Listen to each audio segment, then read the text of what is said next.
जो केस गुड़िक डिस्पोजाल करने कथा जोटा बड़ कथा खाली ग्रीवांस शुणिले तो हम ना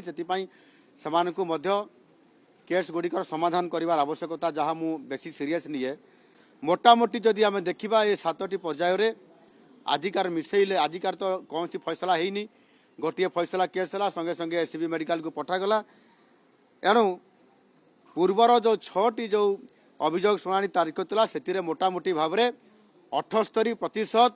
जो अभियोगकारी माने जो अभियोग करते विभिन्न समस्या संपर्क में तार समाधान पाई समाधान 78% एणु मोटामोटी ये लोक न्याय देवारे लोक त्वरित पर्यायर डिस्पोजाल केस करने ये बहुत सफल रही आ लोक मैंने सारा ओडिशा रु आसुचंती बहुत आशा और भरोसा से जो करुछंती जे नुआ सरकार आसीचंती पीपुल सीएम आसीचंती